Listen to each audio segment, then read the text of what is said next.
भी वो कितना दिखाएगा, -40 ही दिखाएगा, कम ज्यादा नहीं दिखाएगा। ठीक है।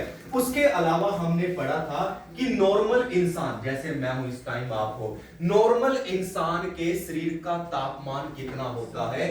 37 डिग्री सेल्सियस होता है। और फ़ारेनहाइट में कितना होता है? 98.6। और केल्विन में कितना होता है?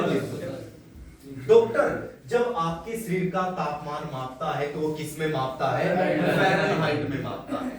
वो हमेशा सेल्सियस में कभी नहीं मापेगा, सेल्सियस में तापमान नहीं बताएगा, वो किस में बताएगा? फ़ारेनहाइट। डॉक्टर बताएगा कि आपको 100 बुखार है, 101 बुखार है, 102 बुखार है, वो इसमें मापता है फ़ारेनहाइट में।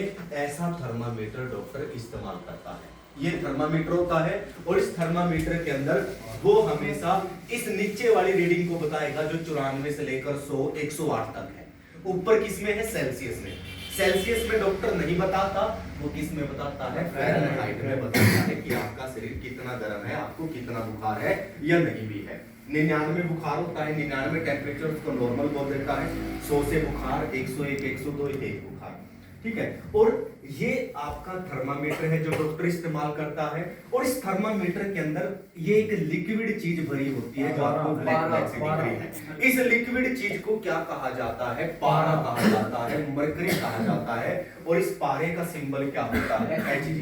पारे का सिंबल Hg होता है। और इसका परमाणु क्रमांक, एटॉमिक नंबर क्या होता है? 80 होता है। याद रखना, परमाणु क्रमांक भी पेपर के अंदर पूछा जा सकता है।